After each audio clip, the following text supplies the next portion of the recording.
ഇവൻ 1000 കിലോമീറ്റർ പോലും സാർ കൊണ്ടുവരണ്ടെന്ന് തന്നെ എന്നോട് അവർ പറഞ്ഞത്. അതിന്റെ ആവശ്യമില്ല. എന്തെങ്കിലും ഒരു ഡിഫിക്കൽട്ട് വരുവാണെങ്കിൽ വിളിച്ച് അങ്ങ് വരിക എന്നേ ഉള്ളത്. ടർബോ ലാഗ് പറയാം. ടർബോ ലാഗ് ഉണ്ട്. ഒരു 2000-3000 RPM വരെ ഒരു ലാഗ് ഉണ്ട്.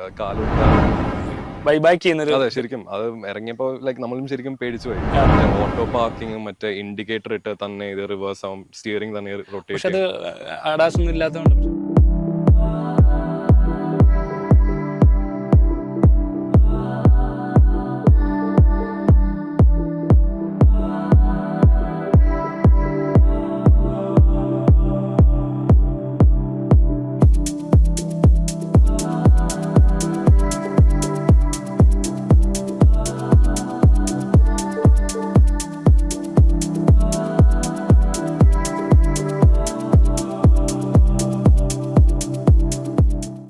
ഫ്രണ്ട്സ്, അപ്പോൾ ഞാൻ നിൽക്കുന്നത് മോണ്ടെ കാർലോയുടെ കൂടെയാണ്. Skoda Slavia Monte Carlo.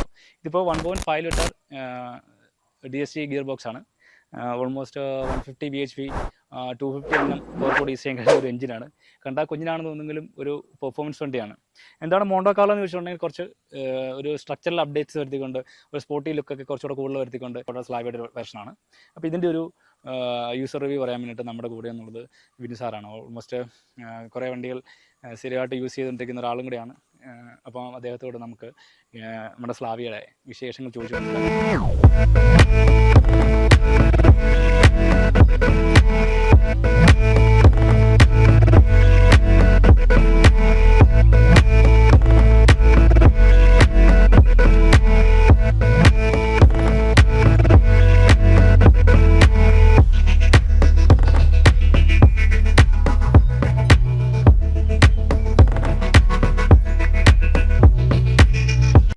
Friends, അപ്പോൾ നമ്മുടെ Skoda Slavia 1.5 Monte Carlo DSG ആണ്.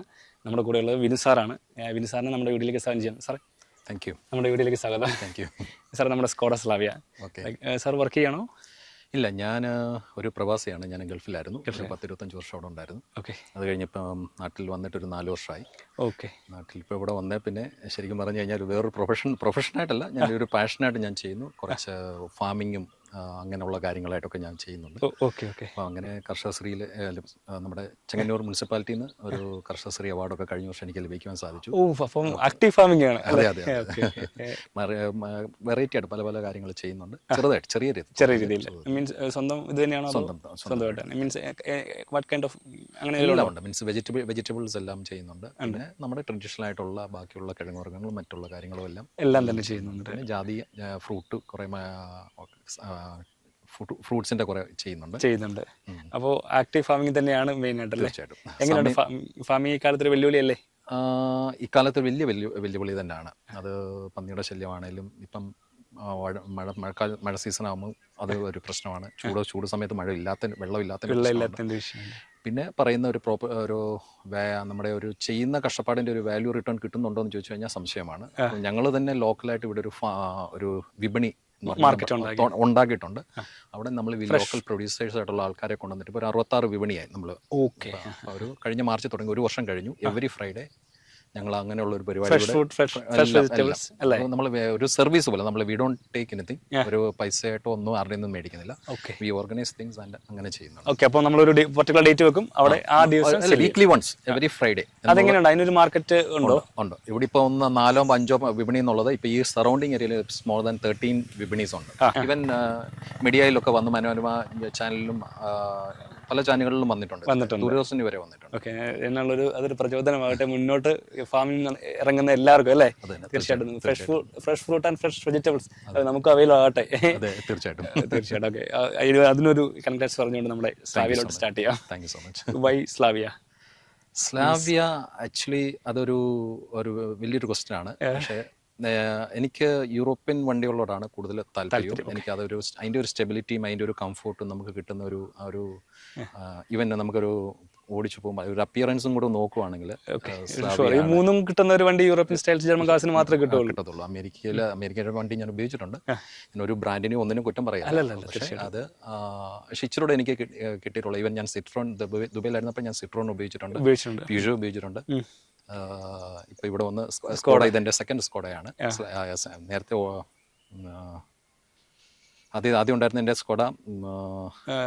ഒക്ടാവിയ ഒക്ടാവിയ ആയിരുന്നു. ഒക്ടാവിയ പെർഫോമൻസ് സാധനമാണ് കേട്ടോ. നമ്മൾ 2003 അല്ല 2003 ഫസ്റ്റ് ജനറേഷൻ അല്ലേ? ഫസ്റ്റ് ജനറേഷൻ 2002-2003 ഒക്ടാവിയ ഉണ്ടായിരുന്നു.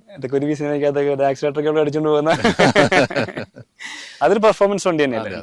കുറച്ച് മെയിൻ്റെനൻസ് ഇഷ്യൂസ് ഒക്കെ ആ സമയത്ത് ഉണ്ടായിരുന്നു. അത് ശരിക്കും ഒന്നാലോചിച്ച് നോക്കണം. അത് നമ്മൾ ഫസ്റ്റ് ജനറേഷൻ ഒക്ടാവിയയിൽ ശരിക്കും ഒരു റിസ്ക് ഫാക്ടർ ഇല്ലായിരുന്നു അന്നും ഈ അന്ന് ഉണ്ടായിരുന്നു. കാരണം അന്ന് നമ്മുടെ സർവീസ് പാർട്ടൊക്കെ നോക്കുമ്പോഴത്തേക്ക്, കാരണം നമ്മൾ ബാക്കിയുള്ള വണ്ടികളുമായിട്ട് അന്ന് എനിക്ക് തോന്നുന്ന ഹൈൻഡൈം അല്ല അങ്ങനെയുള്ള വണ്ടികളൊന്നും വന്നിട്ടില്ല. ഇതൊരു ആ സമയത്ത് വന്നിട്ടുണ്ട്. പക്ഷെ എന്നാലും അതിനെ മെർസിഡീസ് BMW അത്ര ഒരു ഇതില്ലെങ്കിലും അതിനോടൊരു മാച്ച് ചെയ്ത് നിൽക്കുന്ന ഒരു ബ്രാൻഡ് തന്നെയായിരുന്നു. ഇപ്പോഴും ബ്രാൻഡ് വാല്യൂ ഒന്നും പോയിട്ടില്ല, പക്ഷെ ഇച്ചിരി ഒരു ജനകീയമാക്കിയിട്ടുണ്ട്. കുറച്ചുകൂടെ കോമണൈസ് ചെയ്തിട്ടുണ്ട്. കൈലാക്കൊക്കെ വന്നപ്പോഴത്തേനാണെങ്കിൽ കുറച്ചുകൂടെ നേരത്തെ ഈസി ആയിട്ട് അച്ചീവബിൾ അല്ലായിരുന്നു. കുഷാക്ക് ആണെങ്കിൽ പോലും 15 lakhs എബോ ഒരു നല്ല വേരിയന്റ് 20 lakhs ഒക്കെ ആവും. ഇപ്പൊ ഏത് കോമൺ മാൻ ആർക്കും അത് അഫോർഡബിൾ ആയിട്ടുള്ള ഒരു സിറ്റുവേഷൻ വന്നിട്ടുണ്ട് സ്കോഡ. ശരിക്കും ഞാൻ ഇതേവായിട്ട് സ്കോഡയെ കുറിച്ച് അത്രയും ബഡ്ജറ്റിൽ ഒരു വണ്ടി ഇറക്കാൻ ഞാൻ ഇതേവായിട്ട് ആലോചിച്ചിട്ടില്ല. കാരണം വെച്ചിട്ടുണ്ടെങ്കിൽ ഇവര് പ്രൊവൈഡ് ചെയ്യുന്ന ക്വാളിറ്റി എന്ന് പറഞ്ഞൊരു സാധനം മീൻസ് ബിൽറ്റ് ക്വാളിറ്റി വൈസ് 4 പേര് ഡോറെ നിന്ന് ഇഷ്ടംപോലെ വീഡിയോസ് ഒക്കെ ഇവർ ഇറക്കിയിട്ടുണ്ട്. അത്രയും ബിൽറ്റ് ക്വാളിറ്റി ഉള്ള ഒരു വണ്ടിയാണ്. പ്ലസ് പെർഫോമൻസ് എന്ന് പറയുന്നൊരു സാധനം സ്കോഡ സ്ലാവിയ അല്ലാതെ എന്തേലും വണ്ടികൾ ബക്കറ്റ് ലിസ്റ്റിൽ ഉണ്ടായിരുന്നു. ഞാൻ ആക്ച്വലി എനിക്ക് BYD ആയിരുന്നു ഞാൻ നോക്കിയത്. പക്ഷെ അത് ടോട്ടലി പക്ഷെ എനിക്ക് BYD എന്ന് പറയുമ്പോൾ ഇലക്ട്രിക് കാർ എന്ന് പറയുമ്പോഴത്തേക്ക് എനിക്ക് ഇച്ചിരി ഒരു ടോയ് ഓടിക്കുന്നില്ല. നമുക്ക് യു ഡോണ്ട് ഫീൽ ദാറ്റ്. കാരണം നമ്മൾ ആ സ്റ്റിയറിംഗ് വീലിൽ ഇരിക്കുമ്പോൾ നമുക്ക് ആ ഒരു പഞ്ച് കിട്ടണമെങ്കിൽ അല്ലെങ്കിൽ ഒരു എഞ്ചിന്റെ ഒരു സൗണ്ട് അതൊക്കെ കേൾക്കുവാണെന്ന് പറയുമ്പോൾ അതൊരു ഫീൽ ചെയ്യുമ്പോൾ നമ്മൾ ആർട്ടിഫിഷ്യൽ ആയിട്ട് സൗണ്ട് കിട്ടേണ്ടി വരും. പക്ഷെ performance wise EVs are much better than IC engines. Performance കുറച്ച് ടോർക്ക് കൂടുതലാണ്. പക്ഷേ ഈ പറഞ്ഞ ഫീൽ നമുക്ക് എൻജോയ് ചെയ്യാൻ പറ്റില്ല. അതിൻ്റെ ഡ്രോബാക്സും ഉണ്ട്. പെർഫോമൻസ് ഉണ്ടെങ്കിൽ പോലും അതിന്റെ ഡ്രോബാക്സ് ഉണ്ട്. ടയർ ആൻഡ് വെയർ ഒത്തിരി കൂടുതലുണ്ട്. തീർച്ചയായിട്ടും ഈ പറയുന്ന ഈസി ടു ഹാൻഡിൽ അല്ല. ഈ പറഞ്ഞ പോലെ ഭയങ്കര എക്കോണമി ഒക്കെ പറയുവാണെങ്കിലും നമുക്കത് ഞാൻ എപ്പോഴും ഈ EV വണ്ടികളോട് അത്ര കൈൻഡ് ഓഫ് ഗാംബ്ലിംഗ് എന്ന് പറയാം. കുറച്ച് ഗാംബ്ലിംഗ് ആയി പോകും. പിന്നെ നമുക്ക് എപ്പോഴും പ്രോഫിറ്റബിൾ അല്ല, കൺവീനിയന്റ് ആയിട്ടുള്ളത് എപ്പോഴും IC എഞ്ചിൻസ് ആണ്. ഓക്കെ, ഇപ്പം ഞാൻ ടിപ്പിക്കലി ഞാൻ സാറിനെ കണ്ടപ്പോൾ മീറ്റ് ചെയ്തപ്പോൾ എനിക്കൊരു ഇതൊരു സെഡാനാണ് സാർ, സെഡാൻ ലവർ ആണോ എന്ന് എനിക്കൊരു തോന്നലുണ്ടായി. കാര്യം വെച്ചാൽ വീട്ടില് മറ്റൊരു സെഡാൻ ഞാനിങ്ങനെ നടക്കുന്നുണ്ട്.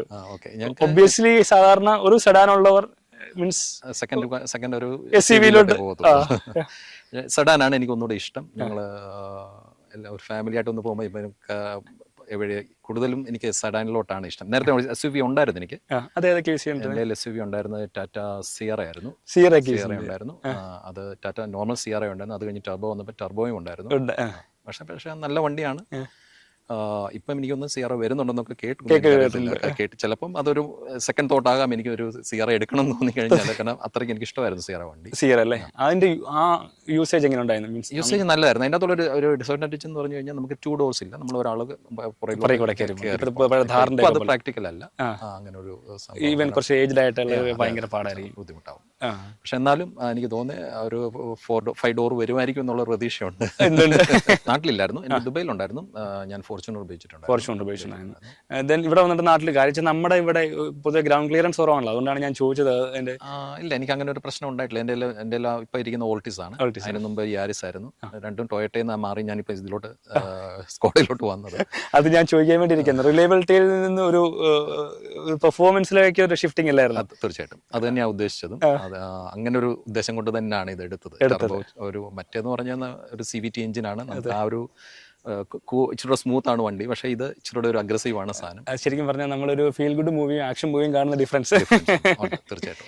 അങ്ങനെ ഇതിപ്പോ എടുത്തിട്ട് എത്ര നാളായി വണ്ടി? ഇത് ഞാൻ എടുത്തിട്ട് ഒരു 8 മാസമായി കാണും. 8 മാസം. എത്ര 3000 കിലോമീറ്റർ ഓടിയുള്ളൂ. കാരണം 2 വണ്ടി ഉള്ളതുകൊണ്ട് മാറി മാറി ഉപയോഗിക്കുന്നുള്ളൂ. ലോങ് ഡ്രൈവ് ഒക്കെ പോകുമ്പോൾ മാത്രം കൂടുതൽ ഇത് എടുക്കാറുള്ളൂ. സോ ഫസ്റ്റ് ഇംപ്രഷൻ നമുക്ക് അതിലേക്ക് കിടക്കാം. എങ്ങനെയുണ്ട്? ഭയങ്കര ഇഷ്ടപ്പെട്ട വണ്ടി. ഭയങ്കര ഞാൻ പ്രതീക്ഷിച്ചതിനേക്കാളും നന്നായിട്ടൊരു നല്ല വണ്ടി തന്നെ ഞാൻ പറയാം സ്കോഡ. ഞാനിപ്പം സ്ലാവിയ ലോക്കൽ നമ്മുടെ ഇവിടെ പ്രൊഡ്യൂസ് ചെയ്യുന്നു, മാനുഫാക്ചർ ചെയ്യുന്നെന്നുള്ളത് നമുക്കറിയാം. പക്ഷെ എന്നാലും ഒരു ക്വാളിറ്റിയിൽ ഒരു കോംപ്രമൈസ് വരില്ല.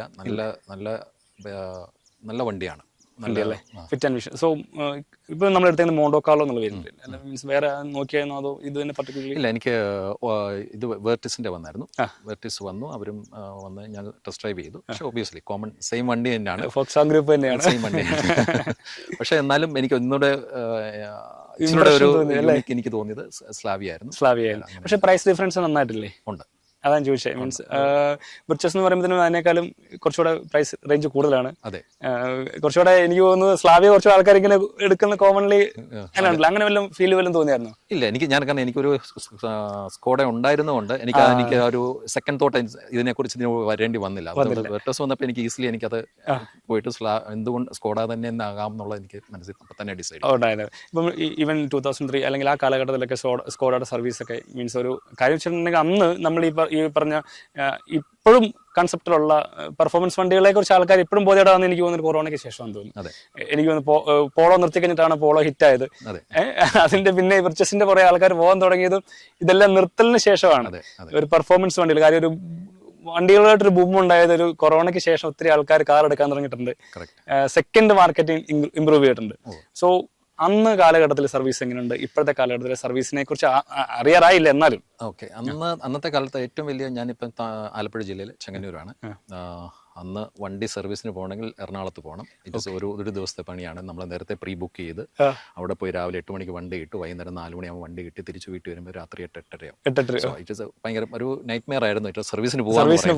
പിന്നെ അത് ഗ്രാജുവലി കോട്ടയത്ത് വന്നു. പക്ഷേ ഇപ്പോഴും സ്കോഡയാണെങ്കിൽ ഇപ്പം തിരുവല്ലയിൽ വരെ അതിന്റെ സർവീസ് സെന്റർ വന്നിട്ടുണ്ട്. കാരണം നോട്ട് ഫുൾ ഫ്ലഡ്ജ് ആയിട്ട് വന്നിട്ടില്ല, പക്ഷെ അത് വരുന്നുണ്ട്. ഒരു വിത്തിൻ ഓണം ആകുമ്പോഴത്തേക്ക് അവർ കംപ്ലീറ്റ് അവിടെ വരുമെന്ന് പറഞ്ഞിട്ടുണ്ട്. പിന്നെ ഈസിയാണ്, ഈസി ഉണ്ട്. ഇപ്പം സ്കോഡ ഇച്ചിലൂടെ എല്ലാവരുടെയും അടുത്തോട്ട് വന്നു എന്നുള്ളത് അതിൻ്റെ അകത്തുള്ള ഇതാണ്. പിന്നെ കാര്യമുണ്ട്, ഇത് പ്രീമിയം ബ്രാൻഡിനെ തന്നെ നമുക്ക് വേണമെങ്കിൽ വിശേഷിപ്പിക്കാം. ഒരു ഇപ്പം ബഡ്ജറ്റ് പ്രീമിയം ബ്രാൻഡിൻ ബഡ്ജറ്റ് സെഗ്മെന്റ് എന്ന് വേണമെങ്കിൽ വിളിക്കാം അല്ലേ? തീർച്ചയായിട്ടും. പിന്നെ സ്കോഡ സ്ലാവിയയിൽ സാറിന് ഇഷ്ടപ്പെട്ട അല്ലെങ്കിൽ അട്രാക്ട് ചെയ്ത കാര്യങ്ങൾ എന്തൊക്കെയാണ്? മീൻസ് ഇത് റാദർ ദാൻ ദിസ്, അല്ലെങ്കിൽ ഇത് കൂടാതെ എന്തെങ്കിലും? എനിക്ക് ഇവരുടെ പെയിൻ ക്വാളിറ്റിയും അതിന്റെ കളറും ഒക്കെ ഭയങ്കര, ആ ഒരു കോമ്പിനേഷൻ ബ്ലാക്ക് ആൻഡ് റെഡിൽ മോണ്ടെ കാർലോ എഡിഷൻ, അതിന് കുറച്ച് സ്പോർട്ടി ലുക്കും കാര്യങ്ങളും. അതാണ് ഞാൻ മുമ്പേ ചോദിച്ചത്, ഈ മോണ്ടെ കാർലോ ചൂസ് ചെയ്യാനായിട്ട് ആ സ്പോർട്ടി ലുക്കാണ്. സാധാരണ കുറച്ചുകൂടെ സ്ലൈക്കി ഡിസൈനിൽ നിന്ന് കുറച്ചുകൂടെ ഒരു ഗ്രില്ലൊക്കെ ഡിഫറൻസ് ഉണ്ടല്ലോ, അത് തന്നെയായിരുന്നു അല്ലേ? ഓക്കെ, നമുക്കപ്പം ട്രാവൽ കംഫോർട്ടിലേക്ക് കിടക്കാം.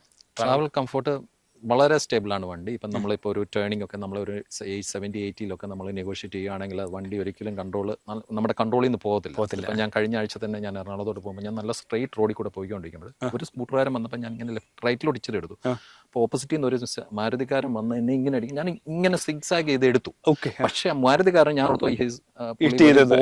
വെളിയിൽ പോകുന്നു. പക്ഷെ ആ ഒരു കൺട്രോൾ അത്ര സ്റ്റെബിലിറ്റിയാണ് വേണ്ടി. നമ്മൾ ഒരു 70 കിലോമീറ്റർ സ്പീഡിൽ പോലും എനിക്കത് ഈസി ആയിട്ട് നമ്മുടെ കൺട്രോളിലേക്ക് എടുക്കാൻ പറ്റും. വേറെ വണ്ടികളൊക്കെ ആണെങ്കിൽ പെട്ടെന്ന് തന്നെ അത് അൺബാലൻസ്ഡ് ആയി പോകും. തീർച്ചയായിട്ടും അത് കോൺഫിഡൻസ് കൂട്ടുകയുള്ളൂ. തീർച്ചയായിട്ടും. അങ്ങനെ നമ്മുടെ ഈ മേളിൽ 70+ സിറ്റുവേഷനിൽ നോക്കിയോ, റൈഡ് ചെയ്ത് നോക്കിയോ, പെർഫോമൻസ് ഒന്ന് ചൂസ് ചെയ്യാൻ? ഞാൻ 120 വരെ അൺഒഫീഷ്യലി 120 വരെ ഞാൻ ട്രൈ ചെയ്യാൻ നോക്കി. ഒരു എങ്ങനെയുണ്ട് ആ പെർഫോമൻസിന്? DSG ഗിയർ ബോക്സ് നല്ല റെസ്പോണ്ടിങ് ആണ്. കാരണം അതിന്റെ ആ ഒരു ടർബോയുടെ കൂടെ ഉള്ളപ്പോൾ നല്ല റെസ്പോണ്ടിങ് ആണ്. പെട്ടെന്ന് കയറും. ആ ഒരു എഞ്ചിന്റെ ആ ഒരു സൗണ്ടും എല്ലാം കൂടെ ഫീൽ ചെയ്യുമ്പോഴത്തേക്ക് ഭയങ്കര ഒരു ഫീലാണ്. സ്പോർട്സ് വണ്ടികളോട് അല്ലെങ്കിൽ പെർഫോമൻസ് വണ്ടികളോട് ഒരു ക്രേസ് ഉണ്ടെന്ന് തോന്നുന്നു. എനിക്ക് ഇഷ്ടമാണ്. അതാ പറഞ്ഞു ടർബോ വണ്ടി ഉണ്ടായിരുന്നു എന്ന് പറഞ്ഞപ്പോ തന്നെ ആ ഒരു ഫീലിംഗ് അല്ലേ? ശരിക്കും പറഞ്ഞാൽ കുറച്ചുകൂടെ എനിക്ക് തോന്നുന്നു വേറെ എന്തെങ്കിലും വർക്ക് അഡീഷണൽ ആയിട്ട് വണ്ടികൾ ചെയ്തോ? മീൻസ് ഇല്ല, ഒന്നുമില്ല, സ്റ്റാൻഡേർഡ് ആണ്. വേറെ ഒന്നും ചെയ്തിട്ടില്ല, എല്ലാം സ്റ്റോക്ക് കണ്ടീഷനിൽ തന്നെയാണ്. ഇപ്പം ഇതിന് ACT ആക്റ്റീവ് സിലിണ്ടർ ടെക്നോളജി. ഇതിപ്പം 150 bhp 250 Nm ടോർക്ക് പ്രൊഡ്യൂസ് ചെയ്യാൻ കഴിയുന്ന ഒരു വണ്ടിയാണ്. അപ്പൊ തന്നെ അറിയാം അതിന്റെ പെർഫോമൻസ് എന്ന് പറഞ്ഞത്. ശരിക്കും അതിനെ യൂസ് ചെയ്യാൻ ഞാൻ അതാണ് ലോങ് പോയോ എന്ന്. അങ്ങനെ ഒരു ചാൻസ് എനിക്ക് കിട്ടിയിട്ടില്ല. പോകുമ്പോൾ തന്നെ എന്റെ കൂടെ ഫാമിലി ഒക്കെ കാണാം. അപ്പം നമ്മൾ ആ ഒരു കൺട്രോളിലേ പോകുള്ളൂ. ഞാൻ അങ്ങനെ ഒരു വണ്ടിയെ കുറിച്ച് എക്സാക്ട്ലി ഒരു കറക്റ്റ് അതിന്റെ ഒരു ഇത് ഔട്ട്പുട്ട് കണ്ടുപിടിക്കാൻ വേണ്ടി ഞാൻ അങ്ങനെ, അല്ലാതെ തമിഴ്നാട്ടിലോ അവിടെ കിട്ടത്തുള്ളൂ. ഈ നമ്മുടെ കേരളത്തിൽ അതിനുള്ള ഒരു അത്രയും ലോങ് സ്ട്രക്ചർ റോഡ് കിട്ടുമെന്നുള്ള സംശയമാണ്. എനിക്കറിയത്തില്ല, ഉണ്ടായിരിക്കും. പക്ഷേ ഇനി മുന്നോട്ടാകുന്നുണ്ട് മറ്റേ ഹൈവേ ഒക്കെ വരുമ്പോഴത്തേനും നമുക്കൊന്ന് അല്ലേ? പക്ഷെ എന്നാലും നമുക്ക് ഇവിടെ പറ്റത്തില്ല, അത് പോസിബിൾ അല്ല. പെർഫോമൻസ് ചെക്ക് ചെയ്യാൻ പോലുള്ള ഏരിയകളില്ല.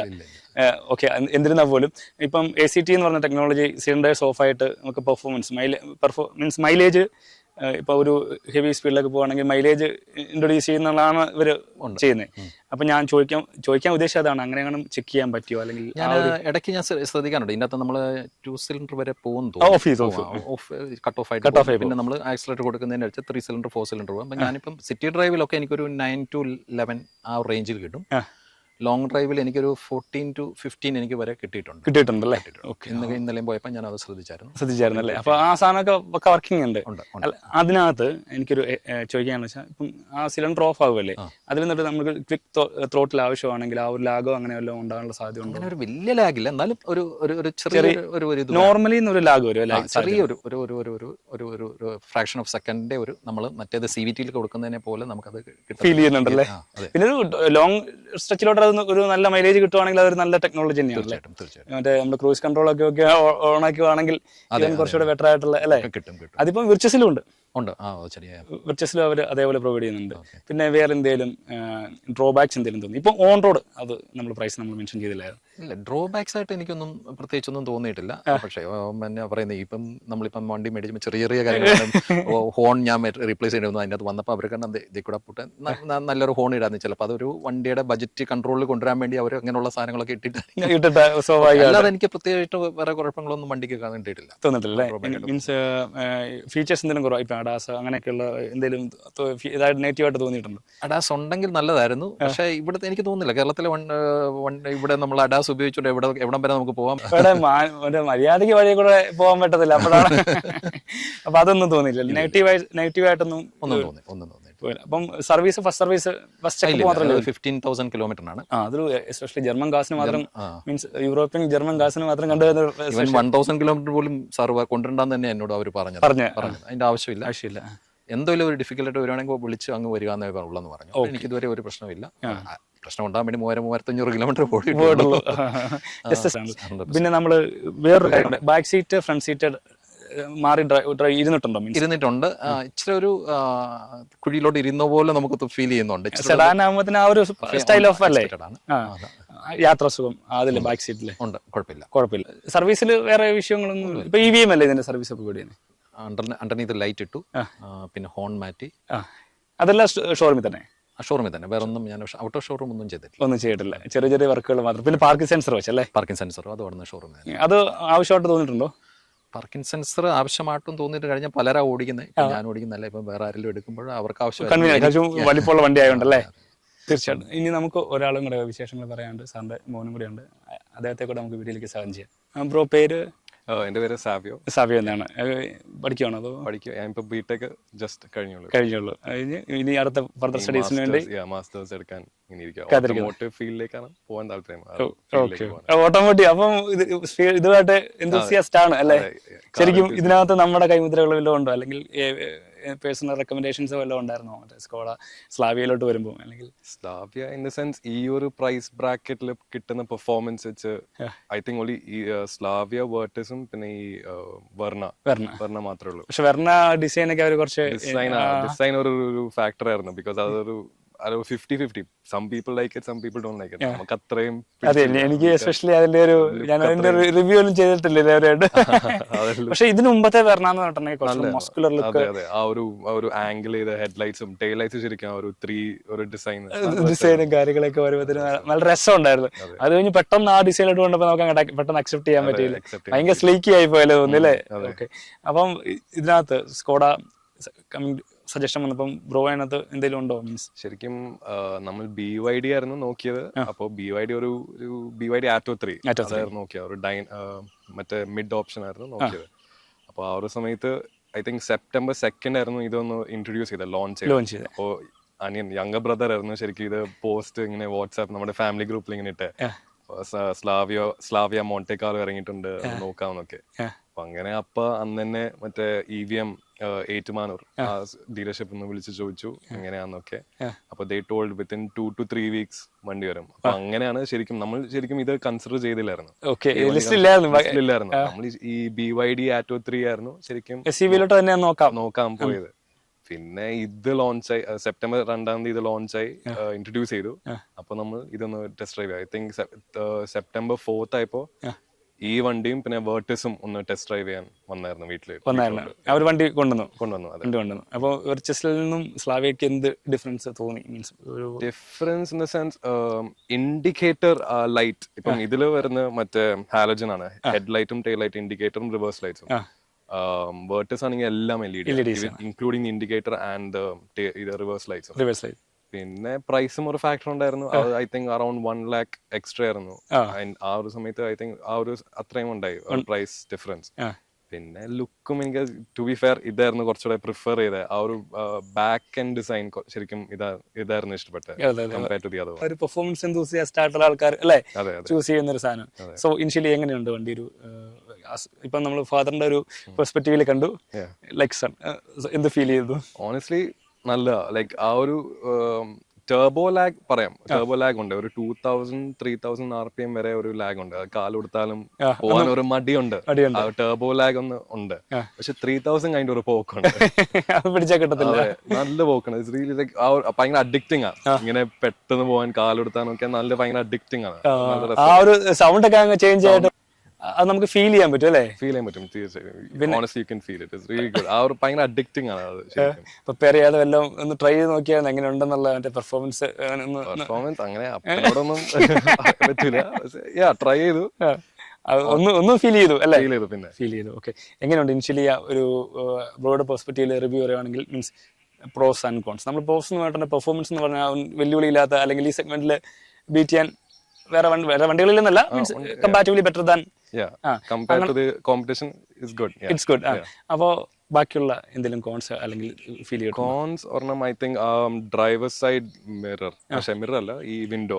അപ്പൊ ചില സമയത്ത് ഓട്ടോ ഡൗൺ നിൽക്കുമ്പോൾ ഫുൾ ആയിട്ട് താഴോട്ട് വരത്തില്ല. Even if you multiple times അത് പ്രസ് ചെയ്താലും ഓട്ടോ ഡൗൺ ഓട്ടോ അപ്പ് ചില സമയത്ത് വർക്ക് ഫ്രീസ് ആയിട്ട് ലോങ് പ്രസ് ചെയ്തിട്ടും ഡബിൾ ശരിക്കും 2 സ്റ്റേജ്, താഴോട്ട് 1 ടൈം പിന്നെ ഒന്നുകൂടെ താഴോട്ട് ചെയ്ത് ഓട്ടോ ഡൗൺ സ്റ്റോപ്പ് ഓൺ ആവും. അതെ, പക്ഷെ അത് it's not like working every time. ആ ഒരു ഇഷ്യൂ ഉണ്ട്. ചോദിച്ചു, അവരോട് പറഞ്ഞു ചോദിച്ചു. ബട്ട് ദേ ടോൾഡ് ദാറ്റ് എന്തോ റീസെറ്റ് ചെയ്തു, അതായത് ഈ OBD പോട്ടിട്ട് എന്തോ റീസെറ്റ് ചെയ്തു. പക്ഷെ എന്നാലും ഐ സ്റ്റിൽ ഫെൽറ്റ് ഇറ്റ്. നമുക്ക് ആ ഒരു ഫ്ലോ കിട്ടുന്നില്ല. ഉണ്ട്. പിന്നെ വൺ അതർ ഇഷ്യൂ ഇസ് ഈ വണ്ടിക്ക് എന്തോ റീകോൾ, ഇത് May 2024 ടു April എന്തോ റീകോൾ ക്യാമ്പയിൻ വന്നായിരുന്നു. എന്തോ റിയർ സീറ്റ് എന്തോ സീറ്റ് ബെൽറ്റിന് എന്തോ ഇഷ്യൂ ഉണ്ട്. അപ്പൊ അത് ഇനി കൊണ്ടുപോകണം. അത് ഞാൻ ഈ വിൻ നമ്പർ ഇട്ട് നോക്കിയപ്പോ ആ ഒരു പ്രശ്നം, ലൈക്ക് ഈ വണ്ടി ഇൻ ദാറ്റ് ആ ഒരു ക്യാമ്പയിനിലുണ്ട്. അപ്പൊ അതിനൊന്നും കൊണ്ടുപോകണം. ഇപ്പം റീകോൾ എന്ന് പറഞ്ഞിട്ടുണ്ടെങ്കിൽ അവർ ഫുള്ളി വണ്ടി തിരിച്ചെടുത്തിട്ട് വേറെ തരുവാണോ, അതോ മീൻസ് പാർട്ട് ഫിക്സ് ചെയ്യും. എന്തോ സീറ്റ് അടിച്ച് ആ പാർട്ട് തന്നെ മാറ്റിയിട്ട് ഫിക്സ് ചെയ്യും. അതിപ്പോ അവര് തന്നെ വന്നെടുത്ത് കൊണ്ടുപോയി തിരിച്ചു വന്നുള്ളൂ. വിഷയം ബാധിക്കുന്ന കാര്യമല്ല. റീകോൾ പെട്ടെന്ന് കേട്ടപ്പോ ഞാൻ ഓർത്തു മീൻസ് വണ്ടി ബൈബാക്ക് ചെയ്യുന്നത്. അതെ, ശരിക്കും അത് ഇറങ്ങിയപ്പോ ലൈക്ക് നമ്മളും ശരിക്കും പേടിച്ചു പോയി. ലൈക്ക് എന്തോ ലൈക്ക് മേജർ ഇഷ്യൂ ആണെന്ന്. ശരിക്കും ഒരു ഇഷ്യൂ ആണ്. ബിക്കോസ് ആ സീറ്റ് ബെൽറ്റ്, നമ്മൾ ബാക്ക് സീറ്റിൽ ഇരിക്കുമ്പോൾ സീറ്റ് ബെൽറ്റ് ഇസ് ഇമ്പോർട്ടന്റ്. പക്ഷെ എന്നാലും ഇറ്റ്സ് നോട്ട് ലൈക്ക് വലിയ അത് യൂസ് ചെയ്യാം. ബാക്കിലെ സീറ്റ് ബെൽറ്റ് യൂസ് ചെയ്യുന്നത് വളരെ കുറവാണെന്ന് വേണമെങ്കിൽ പറയാം. എല്ലാരും ഇടണം, അതൊരു സേഫ്റ്റിയുടെ ഭാഗമാണ്. വേറെ എന്തെങ്കിലും അങ്ങനെ ഗ്ലിച്ചസ് വല്ലതും തോന്നിയത്? വേറെ പിന്നെ ഈ DCT നമ്മൾ ഫസ്റ്റ് ഗിയർ സെക്കൻഡ് ഗിയറിലേക്ക് പോകുന്ന ഒരു ജെർക്കിനെസ് ഉണ്ട്. ഇപ്പൊ സപ്പോസ് ഈ വണ്ടി ഇപ്പം റഫ് റോഡിൽ നമ്മൾ പോവാണെങ്കിൽ പെട്ടെന്ന് ഫസ്റ്റ് ഗിയറിലേക്ക് ഷിഫ്റ്റ് ആവും. അപ്പൊ ആ ഒരു ജെർക്കി ഫീലിംഗ് നമ്മൾ ഉള്ളിൽ ഇരിക്കുമ്പോൾ ഫീൽ ചെയ്യുന്നുണ്ട്. ആ ഒരു അൺപ്ലസന്റ് ഒരു ഫീലിംഗ് ആണ്. ബിക്കോസ് പെട്ടെന്ന് നമ്മൾ AMT ഗിയർ ബോക്സ് പോലത്തെ ഒന്ന് കാല് കൊടുത്തിട്ടുണ്ട് പെട്ടെന്ന് 2 സെക്കൻഡിലൊക്കെ ചാടി. പിന്നെ കാലുവിട്ട് അപ്പ് ഷിഫ്റ്റ് ആ ഒരു ചെറിയ ഇടയ്ക്കൊക്കെ അല്ലേ, ജെർക്കി റോഡ്സിൽ മാത്രം. ഈ ഒരു റഫ് റോഡ്സ് പോകുമ്പോൾ ഒരു സ്ലോ സ്പീഡ്, എസ്പെഷ്യലി 20 കിലോമീറ്റർ അടിയിലൊക്കെ ആണെങ്കിൽ, ഇപ്പൊ 15 ഒക്കെ ആണെങ്കിൽ ശരിക്കും സെക്കൻഡ് ഗിയറിൽ ഇങ്ങനെ പോകാൻ പറ്റും വണ്ടി. പക്ഷെ ഇത് ഈ സെൻസർ ഈ റഫ് റോഡിലൊക്കെ ഡിറ്റക്ട് ആകുമ്പോൾ പെട്ടെന്ന് ഫസ്റ്റ് ഗിയറിലേക്ക് അൺപ്ലസന്റ് ആണ് ഉള്ളിലേക്ക്. പിന്നെ വേറെ എന്തെങ്കിലും ഇതിന് കുറച്ചുകൂടെ ഇതെന്തെങ്കിലും ഇങ്ങനെ ഫീച്ചേഴ്സ് വല്ലതും വേണമായിരുന്നു, അങ്ങനെ വല്ലതും എത്തിയിട്ടുണ്ടോ? ഫീച്ചേഴ്സ് ഇൻ ദ സെൻസ് ഈ ഒരു പ്രൈസ് ബ്രാക്കറ്റിൽ ഇപ്പം മറ്റേ ഇന്റർനാഷണൽ വണ്ടീസ് ഒക്കെ ഈ OPS പറഞ്ഞൊരു സാധനമുണ്ട്. 8K OPS 12K OPS നമ്മൾ ഈ വോൾസ്വാഗൻ ഗ്രൂപ്പ് തന്നെ ഇൻട്രൊഡ്യൂസ് ചെയ്യുന്നു ഇന്റർനാഷണൽ കാർസ് എന്നോ. ഇവിടെയും ഐ തിങ്ക് ഈ പസാർട്ടും മറ്റേ ടിഗ്വാനിലൊക്കെ ഈ ഒക്ടാവിയ VRSലൊക്കെ ഡിസ്പ്ലേ തന്നെ ഇങ്ങനെ കാണിക്കും. അതായത് ഒരു ഒബ്ജക്റ്റിന് അടുത്ത് പോയാൽ പിന്നെ സെൻസേഴ്സിന്റെ ഇത് ഡിസ്പ്ലേ തന്നെ കാണിക്കും. പക്ഷെ ഈ വണ്ടിയിൽ അത് ഇറക്കിയിട്ടില്ല. വേറെ യൂസേഴ്സ് ഇങ്ങനെ ചെയ്തിട്ടുണ്ട്. ഇപ്പം ഈ ഫേസ്ബുക്ക് ഗ്രൂപ്പിലുണ്ട്, അപ്പോൾ സ്ലാവിയ ഓണേഴ്സിന്റെ ഫേസ്ബുക്ക് ഗ്രൂപ്പിൽ, അപ്പോൾ അവിടെ ഈ യൂസേഴ്സ് ഒക്കെ ചെയ്തിട്ടുണ്ട്. And it works also. ഈ മറ്റേ ഓട്ടോ പാർക്കിങ്ങും മറ്റേ ഇൻഡിക്കേറ്റർ ഇട്ട് തന്നെ ഇത് റിവേഴ്സ് ആവും, സ്റ്റിയറിംഗ് തന്നെ റൊട്ടേറ്റ്. പക്ഷെ അത് അഡാസ് ഒന്നും ഇല്ലാത്തതുകൊണ്ട്, പക്ഷെ അഡാസ് ഇല്ലാതെ എൻഡോറിലൊക്കെ പണ്ടുണ്ടായിരുന്നു സാധനം, പക്ഷെ ഇപ്പൊ കുറച്ചുകൂടെ ആക്യുറേറ്റ് ആയിട്ട് ചെയ്യുന്നുണ്ട്. അതെ, ഐ തിങ്ക് ആ ഒരു സെയിം സിസ്റ്റമാണ് എൻഡേവറിൽ ചെയ്യുന്ന ആ സെയിം സിസ്റ്റമാണ് ഇത്. അതെന്തോ 6 സെൻസേഴ്സ് ഫ്രണ്ടും 6 സെൻസേഴ്സ് ബാക്കിലിട്ട് അത് തന്നെ ഇങ്ങനെ ഡിറ്റക്ട് ചെയ്ത് കയറും. നമ്മൾ ആകെ ഈ ഗിയർ മാറ്റിയാൽ മതി, ഗിയറും ബ്രേക്കിംഗ് ചെയ്താൽ മതി, ബാക്കിയെല്ലാം വണ്ടി ചെയ്യുന്നത് അത് നമുക്ക് ആഡ് ചെയ്യാൻ പറ്റും. പക്ഷെ ആഡ് ചെയ്യാൻ പറ്റും, പക്ഷെ അത് ലൈക്ക് വാറന്റി വോയിഡ് ആവുന്ന പേടിയാണ് ശരിക്കും. പക്ഷെ അത് നമുക്ക് ക്ലസ്റ്ററിലും അതിന്റെ റിസൾട്ട് കിട്ടും. നമ്മുടെ സ്റ്റോക്ക് ക്ലസ്റ്ററും സ്റ്റോക്ക് ഡിസ്പ്ലേ തന്നെ മാറ്റേണ്ട കാര്യമില്ല, ഒന്നും മാറ്റണ്ട, അത് തന്നെ കാണിക്കും. ഇപ്പം നമ്മുടെ ഈ മിഡ് ഓപ്ഷൻ സ്പോർട്ട് ലൈനും പിന്നെ എനിക്ക് തോന്നുന്നു ആംബിഷൻ ആണെന്ന് തോന്നുന്നു മിഡ് ഓപ്ഷൻ, മറ്റേ ഈ ആനലോഗ് ഡയൽസും പിന്നെ ചെറിയൊരു ഡിസ്പ്ലേ അല്ലേ, അതിലും ചെയ്യാനും പറ്റും, അതിലും കാണിക്കുന്നുണ്ട്. ഒരു മൊഡ്യൂൾ ആയിരിക്കും, എന്തോ മോഡ്യൂൾ ആഡ് ചെയ്യണം. അതാണ് ഈ ഒരു വോൾക്സ്വാഗൻ ഓഡി ഗ്രൂപ്പിന്റെ ഒരു പ്രത്യേകത. ലൈക്ക് ഇപ്പൊ പസ്സാട്ടിന്റെ ഞാൻ ഇങ്ങനെ യൂട്യൂബിൽ ഇങ്ങനെ 2-3 വീഡിയോസ് ഉണ്ടായിരുന്നു. അത് മഹാരാഷ്ട്ര ഏതൊരു പയ്യൻ യൂട്യൂബർ ഇങ്ങനെ സ്കോഡ ലോറ ഇങ്ങനെ ഓൾ വീൽ ഡ്രൈവ് ആക്കി, പിന്നെ എന്തോ സ്കോഡയുടെ സൂപ്പർ അതോ വോൾക്സ്വാഗൻ പസ്സാട്ടിന്റെ ഈ മസാജിങ് സീറ്റ്സ് ലോറയിൽ ഇങ്ങനെ ഇൻസ്റ്റാൾ ചെയ്തു. അപ്പൊ അതും വർക്ക് ചെയ്യുന്നുണ്ട്. അതാണ് ഈ വോൾക്സ്വാഗൻ ഓഡി ഗ്രൂപ്പിന്റെ ഒരു പ്രത്യേകത. ലൈക്ക് ഇവൻ ദോ ഈ മോഡ്യൂൾസ് എല്ലാം ഇന്റർനാഷണൽ വണ്ടിയിൽ ഉണ്ടെങ്കിലും നമുക്ക് ഈ ഇന്ത്യ ഇത് ഇമ്പോർട്ട് ചെയ്തിട്ട് നമുക്ക് ഇത് ഫിറ്റ് ചെയ്യാൻ പറ്റും. And it works. ആ ഒരു ലൈക്ക് ഫാക്ടറി ഇവിടെ ഇന്ത്യയിൽ ഫിറ്റ് ചെയ്യാവുന്ന സാഹചര്യം ഉണ്ടോ? കാരണം അത്രയും എക്സ്പെർട്ട് ആയിട്ടുള്ള ടെക്നീഷ്യൻസ് ഒക്കെ അതൊരു ഇഷ്യൂ ആണ്. നല്ലൊരു ടെക്നീഷ്യൻ കണ്ടുപിടിക്കണം. If they don't know what they doing, പിന്നെ വണ്ടിക്ക് എന്തെങ്കിലും പറ്റിയാൽ പിന്നെ നല്ല വാറണ്ടി കിട്ടത്തില്ല, പിന്നെ നല്ല ബില്ലും ആയിരിക്കും. അത് കോസ്റ്റ് എന്തോരം വരും നമ്മൾ ഈ പറഞ്ഞ ഈ സെൻസേഴ്സ് എനിക്ക് തോന്നുന്നു ഐ തിങ്ക് അറൌണ്ട് 50K എന്തോ. ഇപ്പൊ മറ്റേ 12K OPS ഞാൻ എന്തോ ജർമ്മൻ ഓട്ടോക്രാഫ്റ്റ്, ഇവിടെ ആലുവയിൽ ഒരു കമ്പനിയാണ് ജർമ്മൻ ഓട്ടോക്രാഫ്റ്റ്. അപ്പോൾ അവിടെ വെച്ച് ഞാൻ ഇങ്ങനെ കണ്ടായിരുന്നു, ഇവിടെ ഈ വേർട്ടേഴ്സ് ഇങ്ങനെ 12K OPS ഇടുന്നത് കണ്ടായിരുന്നു. അപ്പൊ ചുമ്മാ ചോദിച്ചപ്പോ അവർ പറഞ്ഞു അറൌണ്ട് 50K ആണ്. ആ മോഡ്യൂൾ മേടിക്കണം, പ്ലസ് ആ സെൻസേഴ്സ്, ഈ ബമ്പർ തന്നെ ഈ മറ്റേ ഹോൾസ് എല്ലാം ഡ്രിൽ ചെയ്യണം. അപ്പം റിയർ ബമ്പറും അതൊരു കോണാണ്. റിയർ ബമ്പറിൽ ആകെ 3 സെൻസേഴ്സ് ഉള്ളൂ, റിവേഴ്സ് പാർക്കിംഗ് ഫ്രണ്ട് 4. അപ്പോ അതും മാറ്റണം. ആ റിവേഴ്സ് ബമ്പർ ഇപ്പൊ 6K OPS ചെയ്യണമെങ്കിൽ ആ ബമ്പറിനെ മാറ്റണം. ബിക്കോസ് ആ ഹോൾസ് ആ കറക്റ്റ് പൊസിഷൻ അല്ല 6 സെൻസേഴ്സ് ഇടാൻ വേണ്ടി. അതൊരു അത്ര സാധനങ്ങൾ മാറണം. അതെ, പക്ഷെ മാറ്റിയിട്ട് അടിപൊളിയാണ്. മാറ്റിയാ പിന്നെ ആ ഒരു ഫീൽ, ബിക്കോസ് OEM തന്നെ തോന്നും, ആ ഒരു ഫാക്ടറി തന്നെ ഈ വണ്ടി ലൈക്ക് ആ സെൻസേഴ്സും വന്ന് ആ ഒരു ഫീൽ കിട്ടും. അതൊരു അടിപൊളിയായി ചെയ്ത് കഴിഞ്ഞിട്ടുണ്ടെങ്കിൽ, അല്ലെ ബഡ്ജറ്റ് നല്ലൊരു ടെക്നീഷ്യനെ കിട്ടുവാണെങ്കിൽ, നിങ്ങൾക്ക് ആർക്കെങ്കിലും അറിയാമെങ്കിൽ അത് മെൻഷൻ ചെയ്തു അല്ലേ, അറിയാൻ പറ്റുവാണെങ്കിൽ നമുക്കറിയാലോ. ഓക്കെ, വേറെ അങ്ങനെ നെഗറ്റീവ്സ് ഒന്നും ഇപ്പൊ ഇനിഷ്യലി നമുക്കും തോന്നിയിട്ടില്ല. ഗോയിങ് ഫൈൻ അല്ലേ? Going fine as of now. ഈ മിറർ, ഈ ഗ്ലാസ് വിൻഡോ, പിന്നെ ഈ ഒരു ഇൻഫോർടൈൻമെന്റിൽ ഗ്ലിച്ചുകളുണ്ടായിട്ടുണ്ടോ? ഇൻഫോർടൈൻമെന്റ് ചില സമയം എന്റെ ഫോണിൽ ചില സമയത്ത് ഈ car play, wireless Android auto car play ഉണ്ട്, ചില സമയത്ത് ഈ കണക്ട് ആവത്തില്ല. പിന്നെ ഈ കോമൺലി സ്ലാവിയൊക്കെ കണ്ടുവരുന്നത് നമ്മുടെ റോട്ടറി നോബ് പോലത്തെ അല്ലേ, അതിന് ചെറിയ ഇഷ്യൂസ് ഇങ്ങനെ പറഞ്ഞു തരാറുണ്ട്. എനിക്ക് അങ്ങനെ തോന്നിയിട്ടില്ല. ലൈക്ക് ഞാനിപ്പം വോളിയൂം പിന്നെ മറ്റേ ഈ ഡ്രൈവർ ഡിസ്പ്ലേ ഇങ്ങനെ സാധനം മാറ്റാനൊക്കെ അതാണ് യൂസ് ചെയ്യുന്നത്. എനിക്ക് അങ്ങനെ തോന്നിയിട്ടില്ല. അതിങ്ങനെ ഇങ്ങനെ പെട്ടെന്ന് പ്ലാസ്റ്റിക് മെറ്റീരിയൽ പോലെയാണ്, പെട്ടെന്ന് കംപ്ലൈന്റ് ആകുന്നുണ്ടെന്ന് ഇങ്ങനെ പറഞ്ഞു. സോ ഇനിഷ്യലി നമുക്കൊന്നും വിഷയമൊന്നുമില്ല. ഇനി എന്തായാലും വാറണ്ടിയിലാണെങ്കിലും അതൊക്കെ കവർ ചെയ്ത് നോക്കണം. മോണ്ടെ കാർളെ കുറിച്ച് പറയുകയാണെങ്കിൽ കുറച്ച് ഇറങ്ങിയിട്ട് 5-6 മാസം മാക്സിമം ആയിട്ടുള്ളൂ അല്ലേ? സെപ്റ്റംബർ 2024. അതെ, ഒരു 1 year നിയർലി ആവുന്നു. 8 months 9 months ആയിട്ടുള്ളൂ. ഇപ്പം അത് ഡെലിവറി താമസം ഉണ്ടായിരുന്നു വണ്ടിക്ക്. ഡെലിവറി നമ്മളെന്തോ സെപ്റ്റംബർ 2nd week ആണ് ബുക്ക് ചെയ്തത്. സെപ്റ്റംബർ അവസാനം I think around 2 to 3 weeks എടുത്തു. അത്രേ ഉള്ളൂ അല്ലേ? അധികം ഡിലേ ഒന്നും വന്നില്ല. ഓക്കെ, അപ്പം ഈ വണ്ടി അവൈലബിൾ ആയി തുടങ്ങിയത് ജനുവരി ഏത് പീരീഡ് ഓഫ് ടൈം തൊട്ടാണ്? ഈ മോണ്ടെക്കാലോ ആ ഒരു സമയത്ത് തന്നെ അവൈലബിൾ ആയിരുന്നു. ഇപ്പം ഇത് ആ ഷോറൂം ഐ തിങ്ക് ഫസ്റ്റ് 1.5 ആണ് ഇത് പോയേക്കുന്നത്. അത് ഞാൻ എസ്പെഷ്യലി ഞാൻ ചോദിച്ചപ്പോൾ ചോദിച്ചു മോണ്ടെക്കാലോ ഒരു 1 ലിറ്റർ ആണോ 1.5 ആണെന്നൊക്കെ. പക്ഷെ ഒരു കാര്യമുണ്ട്, 1.5 ഓടിക്കുമ്പോൾ മറ്റേ ടർബോ ഓപ്പണിംഗ് ലാഗ് കുറച്ച് ബീറ്റ് ചെയ്തങ്ങ് പോവല്ലേ, 1.5 എഞ്ചിനുള്ളതുകൊണ്ട് അല്ലേ? ആ 1 ലിറ്റർ വരുമ്പോഴത്തേനാണെങ്കിൽ കുറച്ചുകൂടെ ലാഗ് ഉണ്ട്. ആ ഒരു 3 സിലിണ്ടറോട് ഇത് ഫീൽ ചെയ്യും. അതിനാണ് കുറച്ചുകൂടെ ഹാപ്പി വിത്ത് ദാറ്റ് അല്ലേ? ഓക്കെ, അപ്പോൾ ഒരു ചെറിയൊരു ഇംപ്രഷൻ വീഡിയോ അല്ലെങ്കിൽ 2 പോയിന്റ് ഓഫ് വ്യൂല് അതിനകത്ത് നമുക്ക് അഡീഷണൽ ആഡ് ഓൺ ഇൻഫർമേഷൻ ആയിട്ട് കുറച്ച് ബ്രോയുടെ കുറച്ച് കണ്ടെത്തൽ ഇപ്പോൾ ഞങ്ങളിങ്ങനെ വരുമ്പോഴും അതിനെക്കുറിച്ച് ബ്രോ റിസർച്ച് ചെയ്തുകൊണ്ടിരിക്കുകയാണ്. പുള്ളി ഇങ്ങനെ എന്തൊക്കെ വണ്ടിയിൽ മീൻസ് സ്റ്റോക്കിൽ തന്നെ അല്ലേ, മറ്റേ അപ്ഗ്രേഡ് ചെയ്യാതല്ല, മീൻസ് സ്റ്റോക്ക് സിസ്റ്റം തന്നെ അപ്ഗ്രേഡ് ചെയ്ത് ബേസിക്കലി റെട്രോഫിറ്റ് ചെയ്യാൻ പറ്റും. ഈ മീൻസ് ഇന്റർനാഷണൽ കാർസ് തന്നെ നമുക്ക് ഈ സാധാ OEM പാർട്സിനെ ഫിറ്റ് ചെയ്യാൻ പറ്റും. ആ ഒരു രീതിയിൽ സുന്ദരമാക്കി കൊണ്ട് നടക്കുക അല്ലേ, ആ ഒരു ഫീൽ ഗുഡ് കിട്ടുക. അങ്ങനെയൊക്കെ നോക്കിയിട്ടുണ്ടെങ്കിൽ തന്നെയുള്ളൊരു ഇനിഷ്യലി സ്കോഡ സ്ലാവിയ ഇപ്പം എസ്പെഷ്യലി പറയേണ്ട ഒരു ഫാക്റ്റും കൂടിയുണ്ട്. സ്കോഡ ഇപ്പം കോമൺ പീപ്പിൾ അല്ലെങ്കിൽ എല്ലാവർക്കും അഫോർഡ് ചെയ്യാവുന്ന ഒരു ബഡ്ജറ്റിലേക്ക് ഇറങ്ങിയിരിക്കുകയാണ്. ഇപ്പം ഞാൻ പുതിയതായിട്ടൊരു വീഡിയോ അതിൻ്റെ ചെയ്യാൻ വിചാരിക്കുന്ന കാര്യമാണ്. കാര്യം സ്കോഡയുടെ സർവീസൊക്കെ നമുക്ക് ഓൺലൈൻ തന്നെ അവരുടെ സൈറ്റിൽ കയറി സർവീസ് കാൽക്കുലേറ്റർ എന്ന് അടിച്ചിട്ടുണ്ടെങ്കിൽ വണ്ടിയുടെ പാർട്സ് ആൻഡ് സർവീസ് എല്ലാം നമുക്ക് അറിയാൻ സാധിക്കും. അതിൻ്റെ ഡീറ്റെയിൽഡ് ആയിട്ടൊരു ചെറിയൊരു വീഡിയോ ഞാൻ എസ്പെഷ്യലി അല്ലാതെ ചെയ്യാം. എന്നാണെങ്കിൽ ഇവിടെ നമുക്ക് 2 പേര് നമുക്ക് നല്ല അടിപൊളി വണ്ടികളെ കുറിച്ചുള്ള ഒരു എക്സ്പ്ലനേഷൻ തന്നു. രണ്ടുപേർക്ക് ഒരു സ്പെഷ്യൽ താങ്ക്സ് പറഞ്ഞുകൊണ്ട് തന്നെ നമുക്ക് വീഡിയോ വേണ്ടി ചെയ്യാം. Bro thank you.